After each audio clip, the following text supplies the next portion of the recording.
चलिए 8.3 एक्सरसाइज 8.3 का question number 4 का सेकंड देखा जाए। क्या दिया गया था, प्रूव करने के लिए बोला गया था, है ना। तो सबसे पहले बात एलएचएस टर्म को लिखा जाए। एलएचएस में क्या लिखा हुआ था, एलएचएस में लिखा गया था कॉस ए बाई लिखा हुआ था 1 plus sine A, 1 plus sine ए, अब प्लस लिखा गया था 1 प्लस साइन ए, अब बाई लिखा गया था आपका कॉस ए।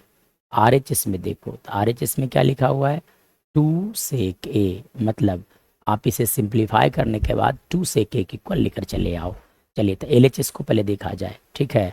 तो देखो यहाँ पे 1 प्लस साइन ए और यहाँ पे कॉस ए है, तब आप क्या करो 1 प्लस साइन ए और कॉस ए का एलसीएम लो, ठीक है, और कॉस ए का एलसीएम। चलिए जब आप एलसीएम लोगे तो बचपन में क्या किया जाता, कॉमन लेकर बाहर किया जाता था, कॉमन कुछ नहीं, इसलिए एलसीएम क्या हो जाएंगे, दोनों टर्म मल्टीप्लाई हो जाएगा, यानी कि लिखा जा सकता है 1 plus sine A into cos A is LCM here, ठीक है। यानी कि दोनों का एलसीएम क्या हो जाएंगे, एलसीएम लिखा जा सकता है 1 प्लस साइन ए इंटू आप लिख दोगे यहाँ से कॉस ए। चलिए अब आप देखो यहाँ से देखो डिवाइड करोगे तो 1 प्लस साइन ए आउट कट जाएगा और यहाँ से लिखा जाएगा आपका cos square A, plus cos से कॉस कैंसिल आउट हो जाएंगे और यहाँ से आप लिख सकते हो 1 plus sine A, 1 plus sine A का होल स्क्वायर लिखा जा सकता है, 1 प्लस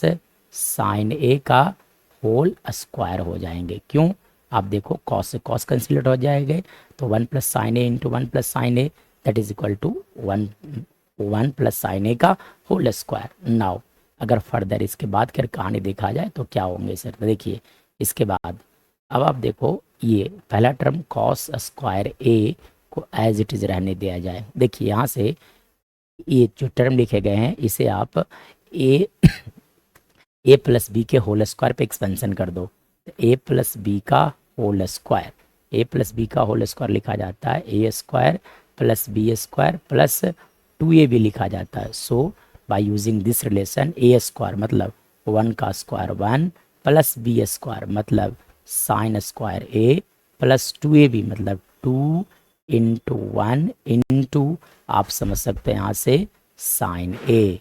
अब बाई आप लिख दो यहाँ से 1 प्लस साइन ए इंटू आप समझ सकते हैं यहाँ से कॉस ए। चलिए नेक्स्ट अब देखो इस साइन स्क्वायर कॉस स्क्वायर को मैं एक साथ करता हूँ, सो यहाँ से मैं लिख देता हूँ साइन स्क्वायर ए प्लस लिख दिया जाए कॉस स्क्वायर ए प्लस 1, देखो ये 1 जो है मैं यहाँ रख दिया और यहाँ से लिख दिया जाए 2 साइन ए पाई, यहाँ से आप देख सकते हो तो लिखा जाए 1 प्लस साइन ए इंटू लिख दिया जाए कॉस ए। नाउ अब इसके बाद की कहानी देखा जाए क्या किया जाएगा तो देखो sign square theta plus cos square theta that is 1, ठीक है।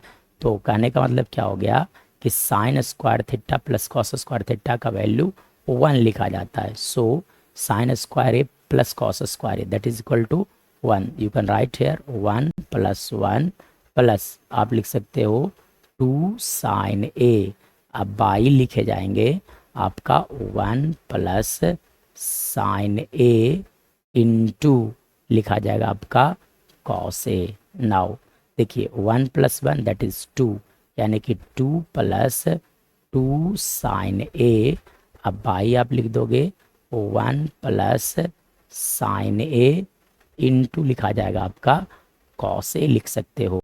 चलिए अब देखिए इन दोनों कॉमन क्या है 2, इसलिए 2 कॉमन ले लोगे तो यहाँ बच जाएगा 1 प्लस साइन ए, अब बाई आप लिख सकते हो 1 प्लस साइन ए इंटू लिखे जाएंगे आपका कॉस ए। चलिए 1 plus sine A 1 plus sine A cancel out हो जाएंगे, यानी कि यहाँ बचेगा आपका 2 by cos A that is equal to 2 sec A भी लिखा जा सकता है क्योंकि कॉस का रेसिप्रोकल सेक होता है। This is equal to R H S, ठीक है, यानी कि यहाँ पे हम क्या पाते हैं L H S equal to R H S, hence proved, hence proved. ये जितने भी प्रूविंग वाले क्वेश्चंस होते हैं वो सारे के सारे इंपॉर्टेंट है बोर्ड पॉइंट ऑफ व्यू से।